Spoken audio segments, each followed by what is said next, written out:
আমার বাবা তার থেকে 30 বছরের ছোট একটি মেয়েকে বিয়ে করেন। বিয়ের থেকে আশ্চর্য হই বাসর রাতে মেয়েটির অনেক জোরে চিৎকারের আওয়াজ শুনে। চিৎকারের আওয়াজ শুনে আমরা অবাক হই, দৌড়ে আমরা বাবার ঘরে যাই, যেই ঘরে বাসর ঘর সাজিয়েছিল। দৌড়ে তার ঘরে গিয়ে যেটা দেখলাম সেটা দেখার জন্য আমরা মোটেও প্রস্তুত ছিলাম না। যাই হোক, আমার বাবা খুব সাদামাটা একজন লোক ছিল। আমার মা মারা যায় অনেক আগেই। তখন থেকেই চেষ্টা করেছিলাম বাবাকে বিয়ে দেওয়ার জন্য, কিন্তু বাবা বিয়ে করতে রাজি ছিলেন না।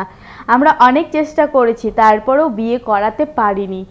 কিন্তু হঠাৎ একটি মেয়ের সাথে তার পরিচয় হয়। মেয়েটি একটি সরকারি চাকরি করে, মানে স্কুলে পড়ায়, টিচার। সেই মেয়েটিকে দেখে বাবা বিয়ে করতে চায়। তো বাবা এত হালকা ছিলেন যে বাবার মনে হচ্ছিল অনেক ভালো লাগছে বা অনেক ভালো ফিলিংস অনুভব হচ্ছে, যেই কারণে বাবা বিয়ে করতে চাচ্ছিলেন। বাবার ভালো লাগা দেখে আমরা আর মানা করতে পারিনি, আমরা রাজি হয়ে যাই তারপর বিয়ে দেওয়ার জন্য। কিন্তু মেয়েটি ছিলেন তার থেকে 30 বছরের ছোট।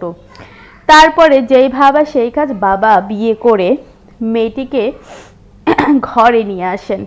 তো ঘরে নিয়ে আসার পর মেয়েটিকে আমরা বাসর ঘর সাজিয়ে দিই। আমরা সাজিয়ে দেওয়ার পরে যখন আমরা চলে আসি, রাত 12 থেকে 1টার ভিতরে অনেক জোরে একটা চিৎকারের আওয়াজ শুনি। যে আওয়াজ শুনে আমরা অবাক হই, ভেবেছি অন্য কোথাও থেকে আসছে। তারপরে দ্বিতীয়বার আবারও চিৎকারের আওয়াজ শুনি, যেটা শুনে দৌড়ে আমরা বাবার ঘরে যাই। বাবার ঘরে যেয়ে যেটা দেখলাম, আমার যে নতুন মা সে মেঝেতে লুটিয়ে আছে। সেটা দেখে আমি অবাক হই, কি ব্যাপার, কি হলো তার যে এরকম লুটিয়ে আছে। তো আমরা গিয়ে পানি টানি দিয়ে তাকে উঠানোর পরে সে আমাকে বলে, কেউ একজন আমাকে এসে বলছে এই ঘর তোমার না, যেই কারণে আমি ভয় পেয়ে মেঝেতে লুটিয়ে পড়ি। তারপর আমরা বুঝলাম যে আমার মা এই ঘরটা এখনো ছাড়তে পারেনি। যে আমার মা ছিলেন তিনি হয়তো বা ওনার কাছে এসেছিলেন বা তার আত্মা হবে।